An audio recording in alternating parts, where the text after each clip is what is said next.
वागर्थाविव संपृक्तौ वागर्थ प्रतिपत्तये जगतः पितरौ वंदे पार्वती परमेश्वरौ। आज हम पुनः संस्कृत में की कक्षा में वैदिक सूक्त पढ़ाने के लिए उपस्थित है। आप सभी का स्वागत है।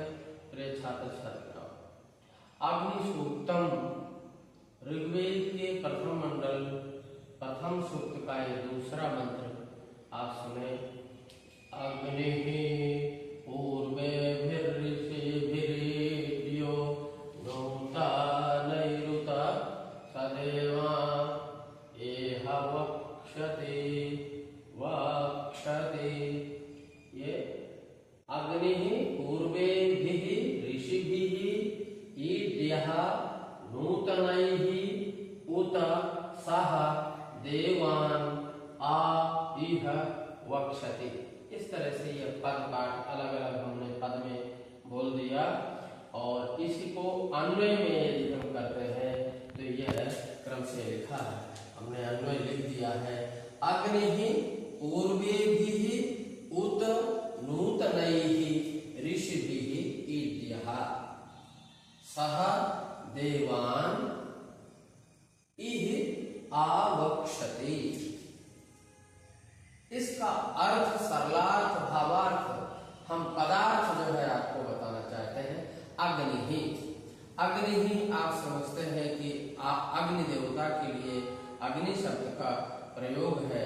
शायद जो हमें दाहक का शक्ति जिसमें जलाने वाला है अग्नि, वो अग्नि के बारे में ये बता रहे हैं। तो प्रत्येक में आपको जैसे इस सूक्त में संदर्भ प्रसंग जो भी है तो संदर्भ में आपको इसका ऋषि, क्योंकि इस सूक्त का कोई भी मंत्र आता है तो उसमें ऋषि मधुच्छंदा ऋषि हैं और छंद यह गायत्री है और इसका जो ऋषि है और छंद है और दूसरा तीसरा देवता, तो देवता अग्नि है। ये आपको जरूर बताना है। ऋषि मधुच्छंद और छंद गायत्री और देवता अग्नि, तो अग्नि देवता है और अग्नि को ऋषि मधुच्छंदा कह रहे हैं कि हे अग्नि देव, आप पूर्वे भी उत नूतनैः ऋषिभिः, पूर्वे भी अर्थात जो हमारे पूर्वज हैं, आपसे पूर्व, जो हमसे पूर्व, और उत का अर्थ है और अथवा, नूतनैः माने नए, जो नवीन है, आपके बाद जो ऋषि हैं उन ऋषियों के द्वारा, उन ऋषियों से, यहाँ तृतीया विभक्ति है। इसका ऋषि भी के दोनों विशेषण है, पूर्वे भी और नूतनैः।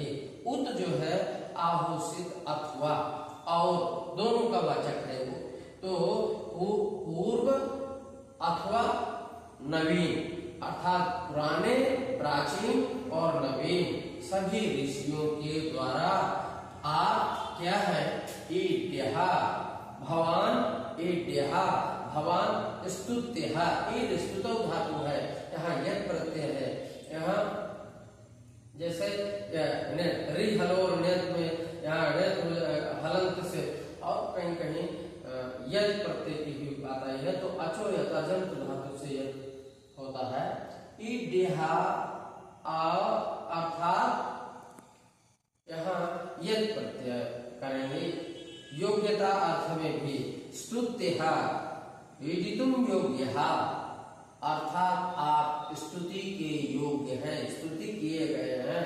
आप किनके द्वारा, तो पूर्वे भी, पूर्व कौन है, महर्षि भृगु और अंगिरा इत्यादि जो ऋषि हैं, उन पूर्व आचार्यों, पूर्व ऋषियों से और अथवा और नवीन ऋषियों से, इन दोनों के द्वारा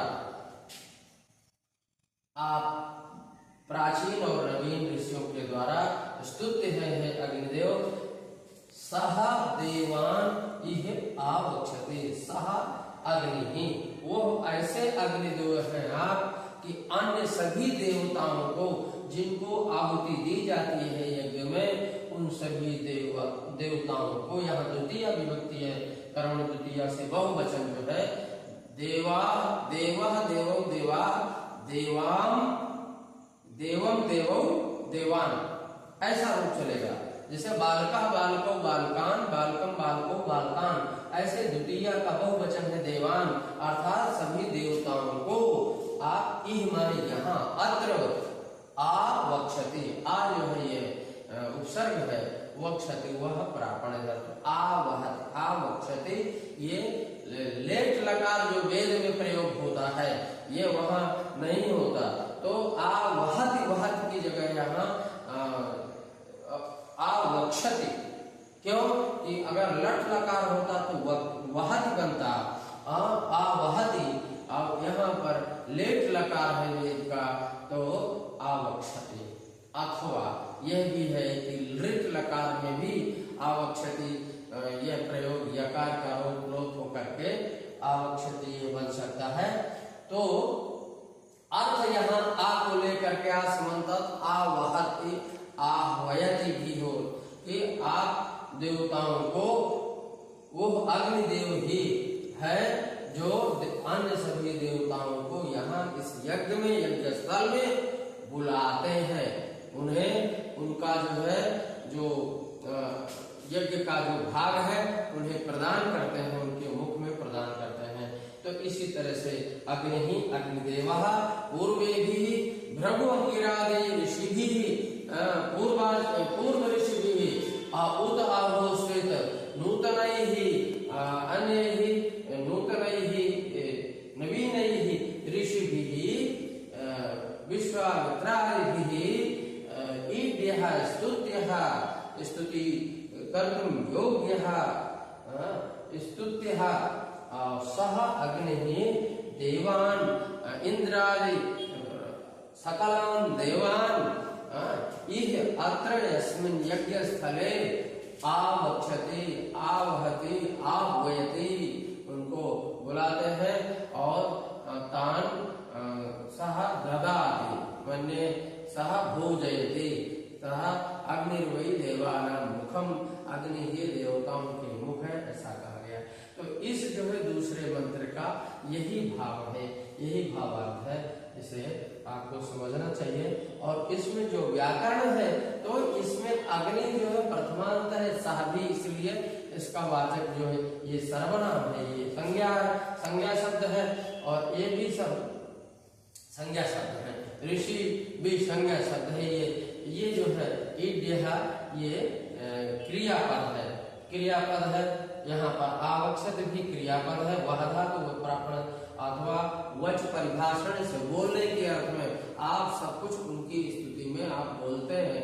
अग्नि ही है कि जो उनको बुलाते हैं, बुलाना कहते हैं, आप यज्ञ स्थल में आने के लिए कहते हैं, निमंत्रित करते हैं, तो अग्निदेव के द्वारा। तो यहाँ ये दो क्रियापद हैं, आवक्षते और ईड्यः, और यहाँ ईह जो है ये अव्यय है। ईह का अर्थ हुआ, क्या हुआ, अत्र माने यहाँ, और देवान ये जो है कर्म है, तो किसका कर्म है, आवक्षति का कर्म है, इसलिए कर्म द्वितीय से यहाँ द्वितीय विभक्ति है, बहुवचन है, इसलिए द्वितीय विभक्ति बहुवचन में आकारांत में रूप देवान बनेगा। ये जो है तृतीय। अब यहाँ पर ये देखना है कि पूर्वे भी एक जो है समझने की बात बहुत अनिवार्य है। पूर्व शब्द जैसे बालक शब्द का अकारांत है और राम शब्द है, इनका तृतीय बहुवचन में रामई रूप बनेगा, भिस को ऐस प्रत्यय बातो भिस ऐस के द्वारा, किंतु वेद में यहाँ पर पूर्वई और पूर्वे भी दोनों रूप बनते हैं। यह भी साधु है, इसलिए वेद में क्या होता है, बहुलम छंदसि, यह सूत्र है पाणिनि का, यहाँ छंद में बहुल होता है, अर्थात वैकल्पिक व्यवस्था है, तो कभी ऐसा होगा कभी नहीं होगा। तो यहाँ जो ऐसा नहीं हो, इसीलिए भद्रं कर्णेभिः शृणुयाम देवा, वहाँ कर्ण शब्द में भी भिस है, तो वो भी सब साधु है, ये जानना चाहिए। यहाँ पर देखिए नूतन शब्द से यहाँ भिस को ऐसा हो गया है, तो यहाँ नूतन ही हो गया है, यहाँ पूर्वी भी है, तो ये दोनों शब्द साधु है। उत जो है अथवा और उसमें उसमें है, और ऋषि भी कि ये दोनों विशेषण है। ऋषि शब्द का तृतीया का बहुवचन है। इस तरह से पूर्ण व्याकरण और इस एक दूसरे मंत्र की ये अग्नि सूक्तम ऋग्वेद के प्रथम मंडल के प्रथम सूक्त का ये दूसरा मंत्र की जो है हमने संपूर्ण व्याख्या कर दी। आगे हम अगले दिन जो है अगली व्याख्या करेंगे। जयतु संस्कृतम जयतु भारतम, वंदे मातरम।